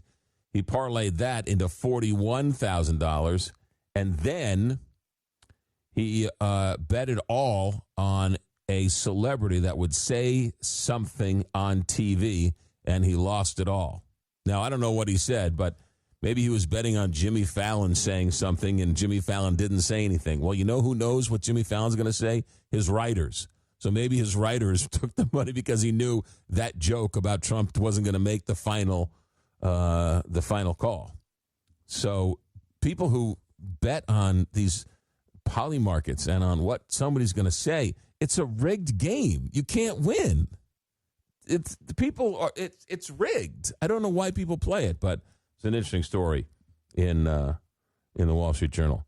0.1% of the people who bet on those markets take home 2/3 of the money. 2/3 of the people lose money. 1/3 of the people at least are profitable in some way, shape, or form, or at least in the beginning. All right, from the text line, text your comments, 1-844-2-McGraw, 262-4729. From Eden in Naples, Florida. Great evening. Finally, an elegant and truth-telling radio host. Thank you, Eden. Call back anytime. Frank in College Station says he saw Dwight Gooden pitch at the Astrodome 40 years ago. Strawberry hit a home run to right field that still may be flying. Carol in Naperville, Illinois. Keep doing what you're doing, McGraw. You have a real gift for this radio thing. Thank you very much. If you didn't go into broadcasting and radio, what would you be doing? Man, what a great question. So, anybody who's ever done anything successful says, I couldn't do anything else. And to be honest with you, and I'm being as honest as I can be with this conversation, because when I graduated from college in 1990, I got a suit and tie job at a real estate company, and that was fine. It was very nice. The people couldn't be any nicer. It was fine, but it was not the love of my life. It was not the be-all, end-all. And so I quit, and I moved to Omaha, moved to Omaha, and started again. And I didn't know what I wanted to do, but I knew I didn't want to be in real estate. And my college roommate dropped me off in my apartment one day and said, the radio station's right across the street. Go get a job, you dummy. And I walked in, and they paid me $6 an hour to change the tapes in the middle of the night. And the first time I cracked the mic and I said the 10-second ID, I sat back in the chair and I said, that's it. This is all I can do. And anyone who's successful, you're going to try comedy. No. You don't try comedy. You do it. You're either a comedian or you're not. You don't try. You want to be an actor? I'm going to try being an actor. No, you don't, because you're going to fail. You have to be an actor. You want to be in radio? I think I'm going to try my hand at radio. No. You've got to be all in. The only chance to ever be successful in anything. You want to start a business? I think I'm going to try and start a business. No, you're not. You're going to start a business. So when people ask me what I would do if I didn't get into radio, I don't know. I honestly, I can't. I don't know. I honestly don't know. Now looking back, maybe there were some things, if I could do it again, maybe I would do differently. I definitely would have studied math more, because if I would have knowing calculus could have gotten me to become a general manager of a baseball team, I probably would have studied math more. But who knew studying calculus would somehow elevate you to become a general manager? Who thought that in the 1980s and the 1990s? So, who knew? So I ended up in radio. It's also the only place that would give me a job. Nobody else would hire me. So really, it was the only company who would hire me was a radio station. So there you go. All right. Enough of that. We'll get to the phone calls here. 1-844-2-McGraw, 1-844-262-4729. We got a couple lines open. We got a couple people on the line. Text your comments. Give us a call. We'll start taking those phone calls back in a moment. America at Night. Join the conversation. Call 844-2-McGraw. America at Night with McGraw Milhaven.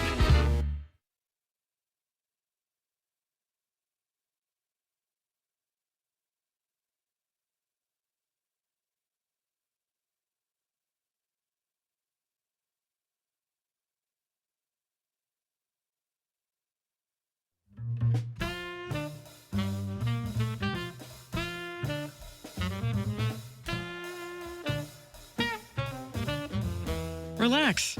You're listening to America at Night with McGraw Milhaven. All right, let's go to those phones. 1-844-262-4729. Catherine in Vancouver, thanks for joining us, starting us off tonight. McGraw, I heard on the radio they're gonna roll out a pilot project out here with these little robots delivering food delivery, and I'm going, they're supposed to represent humans, right?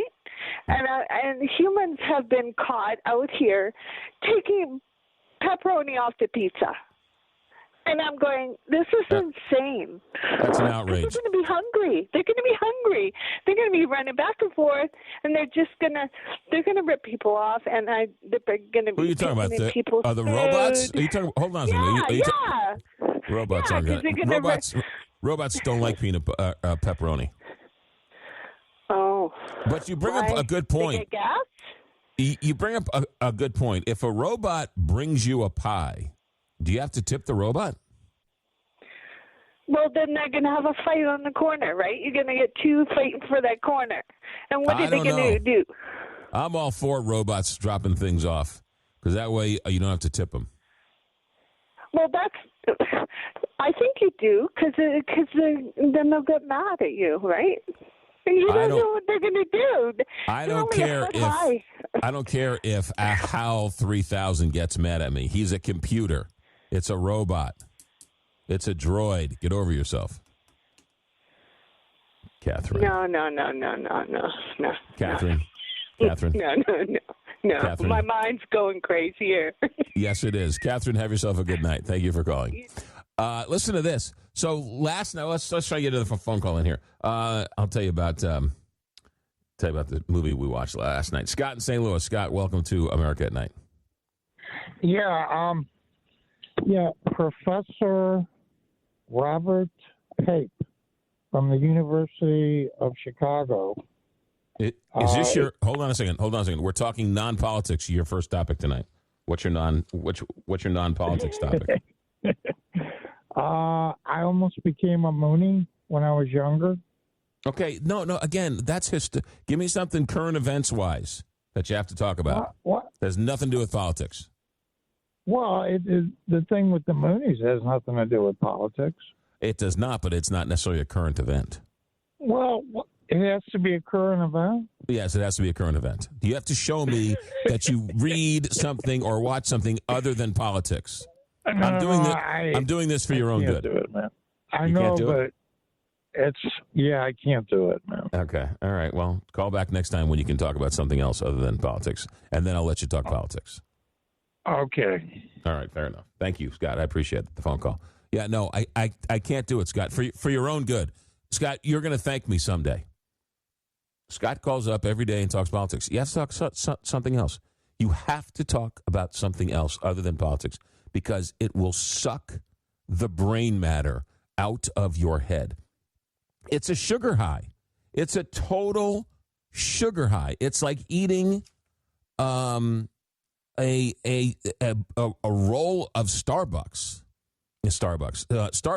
right? You get that utter sugar high, and you're like, oh, and then you come crashing down, and then you need that sugar high again. So you're chasing the high, and it's just not good for you. It's not good for the country, and most importantly, it ain't good for me either. I don't want to hear it. So, Scott, call back when you can talk. I'll let you talk politics, but you got to talk something else. You got to expand your horizons. Now, let me tell you this.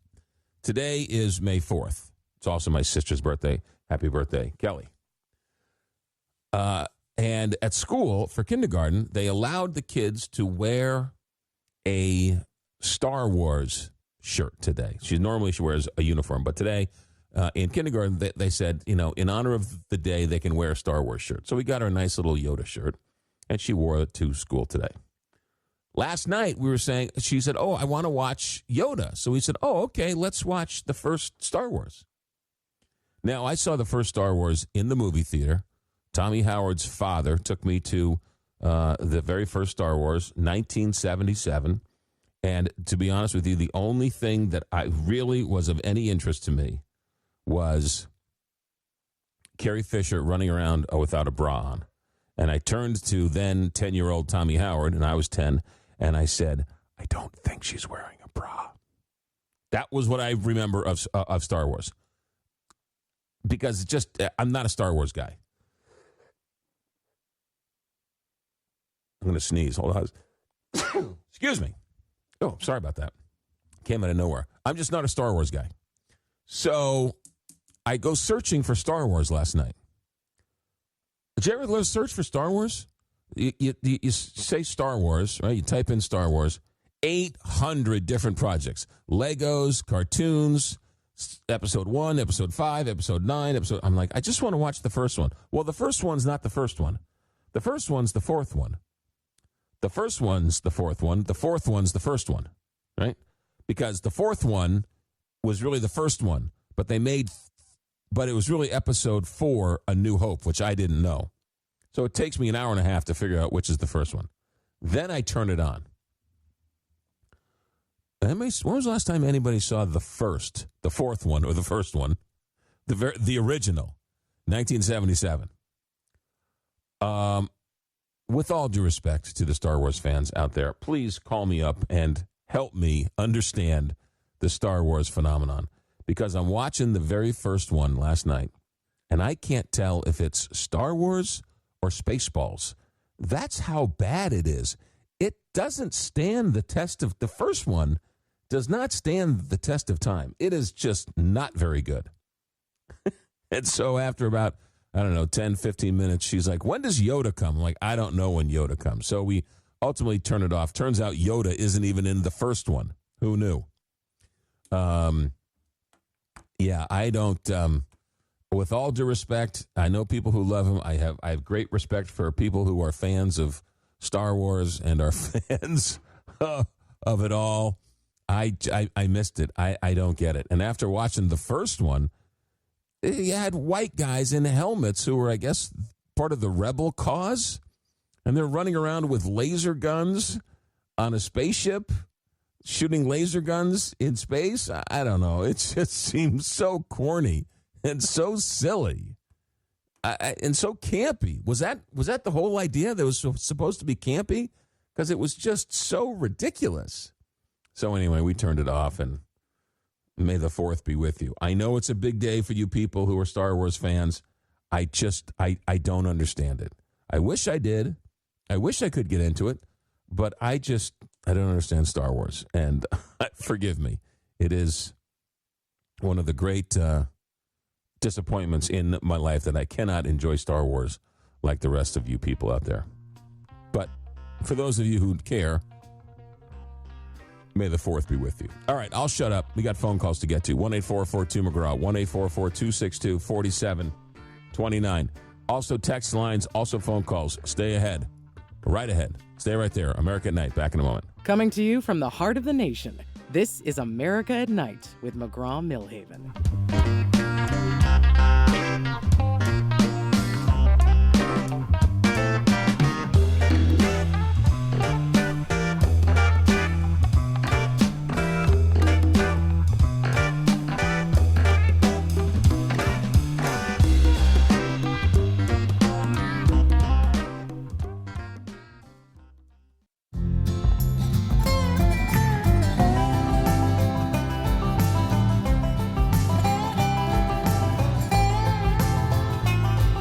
Welcome back to America at Night. Call now, 844-262-4729. That's 844-2-McGraw. All right, let's head to the phones here. I'll shut up. It's time to take in the phone calls. Let's go to Tony in Montreal. Tony, welcome to America at Night. How you doing, McGraw? I'm doing good, and you're doing good. That was a nice win by your Canadians the other day. Yeah, it was one of the most nerve-wracking hockey series I've ever seen. And I know I'll date myself. I'm 67, McGraw. I've been watching the Canadians since I'm 5 years old as a good Canadian boy, watching the Montreal Canadiens. And I've never seen a series of cliffhanger games, one-goal games, multiple overtime victories, and then to win a game with less than 10 shots. So I don't know if they were pulling one of those steel curtain defense things from the Pittsburgh Steelers, but I can only justify it by saying they only had 2 shots to go in, and they ended up winning 2-1, which is something else. Like it's there was no enjoyment in watching that game. I'll be honest with you. There was only like, wow, they made it through to the second round, which is something else. And I don't know. Like I get up in the morning and I listen to you in the morning in St. Louis, and I listen to Chris Haan in Tennessee, and I even hear Scott call you up in the morning on your radio station, and you gave him fair warning that he's got to pick up some type of hobby. And I told him he doesn't even listen to me when I tell him, try Great Expectations. It's about 365 odd pages, maybe 400. Very descriptive. It sounds like a guy that's meticulous on facts. So it would be really good for him to read that. I'm going to challenge him to read that. And I'm going to challenge him to pick up a good sport. Just try the something. St. Louis Blues hockey team. Some Mr. other Montgomery, current event. well, listen, you have an amazing coach in Coach Montgomery. That's St. Louis head coach. Is another Montreal boy, and you had the Carroll clan that was your GM in St. Louis. You got to learn these facts. You just can't be preoccupied with Clarence Thomas and segregation and gerrymandering. Speaking of that, I didn't know this, that the Montreal Canadian goalie is from St. Louis. Well, I think the Montreal goalie you're talking about the backup goalie, I think, right? Fowler? Fowler? No. What's the main goalie's name? What's his name? His name is Dobeš, Dobes. And what I understand, he's originally Slovakian. Yes, and I think he moved to State. But he moved to St. Louis as a kid, I think.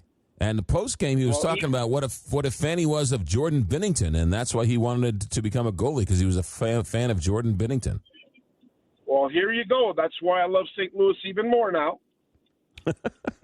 There you go. Gives me more of a reason to come down and try that St. Louis fried ravioli. By the way, this kid Dobeš played at Ohio State. He wasn't even drafted, McGraw, until later in the rounds. And he wasn't a first rounder. And this guy was this amazing backstop, and nobody noticed. So kudos to the Montreal Brain Trust and scouting staff to pick up these gems. He's kind of in the ilk of the tradition of Montreal goalies, which are these huge men, usually 6'3", 6'4", Carey Price, a good 6'4", Ken Dryden, 6'4", Dobeš, 6'4", and they have reflexes like cats. So, Scott, pick up a hockey game, watch the Montreal Canadiens when they play in the next round, and focus on the goalie like McGraw does, because you know more facts than I do about Dobeš. I didn't know. And by the way, Jordan Binningham is one hell of a goalie, and he's the guy that won the I guess it's called the Four Nations Cup when he beat the Americans, and then he was the goalie for the Olympics for Canadian for the Canadians. It's another story. It's funny because a guy in New York said, you know what? He said to me, Tony, we really love our hockey today. We won the gold medal, but tomorrow we're on to basketball and we'll forget about hockey. And we won't even know who was in nets for us to win that, other than going to the White House. And that's the thing is Montreal and Canada are in a fever for hockey. It's 12 months of the year, and springtime is eternal if the Montreal Canadiens are winning. And let me tell you something. If you guys want to see an eruption, 21,000 fans were in a watch party at the Bell Center, and people have said they've never seen a more insane hockey fandom than the Montreal fans.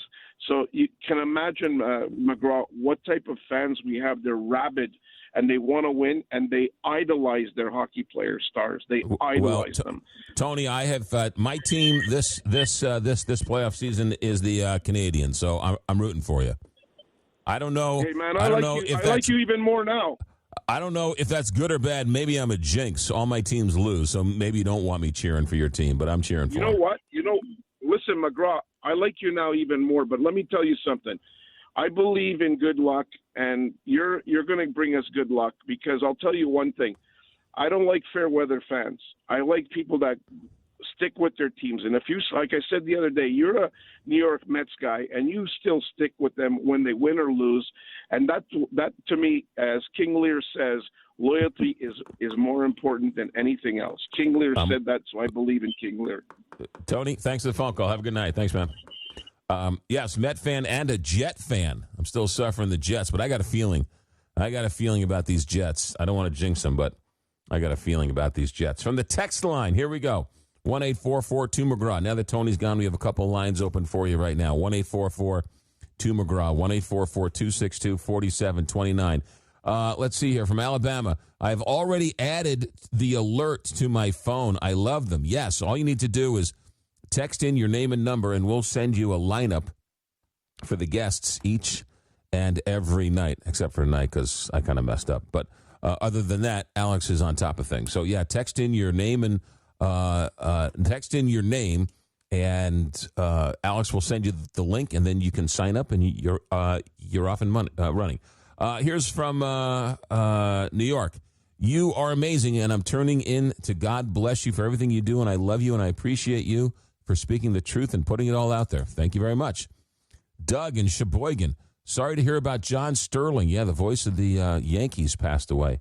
Another great one. I remember him doing Braves games with Skip Carey when he was much younger. Yeah, John Sterling. The Yankees win. The Yankees win. Yeah, that's John Sterling. He passed away. Retired. Was it last year or the year before? The years kind of fly by. But baseball announcers on the radio is it is a thing of beauty. You ever try and do play-by-play broadcasting? It is not easy. I've told this story before on the radio. I one time was doing a college football game, and it's not easy. It is just flat out not easy. It is hard. I mean, really hard. When you're starting out and you don't know who the teams are, and you're trying to figure out what's going on, and you don't have any help, and you don't have any experience, and so I'm doing this one game, and I'm butchering the whole thing. And all of a sudden, they line up for a first down play, and I'm on the radio, and I'm saying something along the lines of, it's 1st and 10 from the team's 12-yard line, and wide receivers are split left. Running back is in the I formation. Oh, wait a minute! The refs throw a flag. Apparently there's a penalty on the field. Oh, oh my goodness! Looks like it's a defensive penalty. They're going back 10 yards. Must be an offsides. Oh no, wait, no, 15. Must be a personal foul of some kind here. Wait a minute, it's a third. Wait, it's a four. We're talking about a 50-yard penalty here. I've never seen a 50-yard penalty before. And I'm saying this on the radio. I'm like, I've never seen a 50-yard penalty. My play-by-play man taps me on the shoulder, and he says, it points to the clock. And I look at the clock, and I said, oh, end of the first period. They were switching sides on the field, and I thought it was a 50-yard penalty. So, anyway. No, it is not easy doing play-by-play. Baseball and football and basketball, it moves so fast, and you have to try and explain what you're watching. While I could never do it. Could never do it. Didn't want to do it. That's not true. I didn't want. I didn't. Plus, you're constantly on the road. You're going from airport to airport, hotel to hotel. The guys who do it love it. They are great at what they do. They deserve great credit for it. But that was not my life. That was not my. I wanted to go home and spend the night in the same bed every night. But yeah, John Sterling, one of the good ones. Here's another one. Have you ever been to the Derby? No, I've never been to the Derby. I've never been to the Derby. I was at the Belmont a couple years ago when Justify was running the Kentucky Derby, and Jay Randolph Sr., legendary broadcaster, gave me some pretty good advice. He said to me, here's what you do. He says, when you go, he says, buy a ticket to win place and to win on Justify. He says, and then don't cash it. He says, keep it as a souvenir. So that's what I did. So I took my nieces and their husbands to the game, to the track, and we sat in the general admission, stood in the general admission, and we had a grand old time. I taught them how to bet, and had a great day. It would be gorgeous weather. And when the Belmont came and went, it was as crazy as a scene as you've ever seen. And we saw Justify cross the finish line to win the Triple Crown. That's where the famous line was uttered. Uncle McGraw, you're the best. You teach us how to gamble all over the world, which I was quite proud of as an uncle trying to teach my nieces how to gamble all over the world. But no, that was haven't been to the Derby, though. Haven't been to the Derby, haven't been to the Masters either. Let's see here. Now that he's ordered 5,000 military members and their families to be removed from Germany, the rationale for this action is that the German government refused to be drawn into the Iranian fiasco. Also, Trump is now shaking his fist at Cuba. The guy from Poland said, we're watching NATO disintegrate before our very eyes. I don't know if that might be a little over the top, but NATO is having a moment. There is no question about it. I said this the other day that I think Vladimir Putin's doing a jig now that we are moving troops out of Germany. Anything that we can do, anything he can do to weaken NATO is good for him. But this Strait of Hormuz is a pickle, and Donald Trump doesn't know how to get out of it. He's going to sit there and stare into the Iranian regime and hope they blink first. There's no question they're doing terrible harm to their economy, terrible harm to their citizens, terrible harm in terms of food, and there's no more food there. There's unemployment is rapid. It's just completely breaking down. But how much longer is it going to go? Is it going to go a week? Is it going to go 2 weeks? Is it going to go 3 weeks? Now they're playing, tit for tat and don't let any ships through. I was reading earlier, only 4 ships got through the strait today. At the peak before all this, 130 ships were getting through. So President Trump said, I guess it was yesterday, he's going to help shepherd some ships through. That's all well and good, but the ships ain't going. They don't have insurance. Insurance is saying, we ain't covering you. If you go through the Strait of Hormuz, we're not covering you. And so I don't care how many ships you have to help escort you through the Strait of Hormuz. If your insurance says you ain't going, you ain't going. And so a lot of the boats are saying, thanks, but we can't leave. And Iran says, if you go, you have to check in with us first. So it's a virtual standstill. It's locked up, and there's no end in sight. Maybe someday soon we wake up and they agree to something, but Iran apparently seems to be throwing out non-starters. Donald Trump isn't. Donald Trump also has to cut a deal that's better than Obama. He can't cut a deal that's worse than Obama because he got out of the deal with Obama. So he has to cut a deal better than Obama. Iran knows this. Iran wants to pull a Jimmy Carter on Donald Trump. They want to rub his nose in it. So they know what's going on. They read the tea leaves. They hear him when he speaks. They read his tweets. They want him to cry mercy first. And so we're in a bit of a war of worlds here. And we're all sitting and waiting for something to happen. But I hope and pray something happens soon because nobody wins, right? Both sides are losing. So we'll just see how that all turns out, but it's not good. All right. 1-844-2-McGraw, 1-844-262-4729. America at Night. Back in a moment. Join the conversation. Call 844-2-McGraw. America at Night with McGraw Milhaven. Miss a portion of tonight's show? Not a problem. Go to americaatnightlive.com to find a replay of every show. A couple more texts coming in here. Don't forget the text line, 1-844-2-McGraw. 25% of Dems and GOP support political violence. I don't buy that at all. That's ridiculous. Here's one. High five to you and your staff for a smooth show, even though you had changes off the cuff. Yes, we did have changes off the cuff, and Alex and Richard, professionals through and through. Sometimes trying to read me is like, it's try anyway. Sometimes it's not easy. Sometimes, you know why? Because sometimes I don't know what I want to do, and so they got to play defense, and they did a great job tonight. So thanks, guys, for helping us out. Here's one from Illinois, 779 area code. Finally, we started to blow up Iran's military. That murderous IRGC that hasn't been harmed at all until today. Blow the rest of them to where they will get their eternal 72, I think, virgins this week. No more ceasefires. Get back to business. You know, there is the fighting has stopped. in a sense. The ceasefire, even though today there was a bit of a skirmish or two. Look, does Donald Trump want to squeeze even more? Does he want to put troops on the ground? He's signaling that he doesn't. I don't know if he does or he's not. We're sort of watching from afar.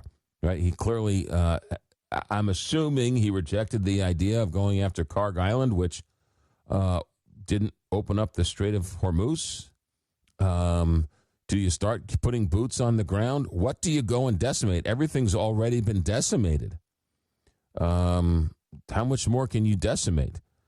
In a sense, as he says over the weekend, there's more pressure being put on closing the strait than by destroying their infrastructure in their country. So in a sense, more pressure is being put on them by closing of the strait than anything else. So do you want more pressure? I don't know. You're sort of in a no man's land. And again, I repeat, he's got to cut a deal that's better than Obama. Because if he could never live with himself and or the Democrats taunting him if he cut a deal not as good as Obama. So we sit, wait, and watch and see what happens. All right, that's going to do it for us. Our guests tonight, thanks to John Maclean, who was the son of Norman Maclean, who wrote that wonderful, wonderful book, A River Runs Through It. Also Scott MacFarlane and also Patrick Haan of GasBuddy, who was here talking about gas prices. Don't forget, everything gets turned into a podcast, and you get it sent to your phone every single day. That's going to do it for us. We're back tomorrow night. Our executive director is Alex Hinton. Our engineer tonight is Richard Good. I'm McGraw Milhaven, and this is America at Night at Westwood One.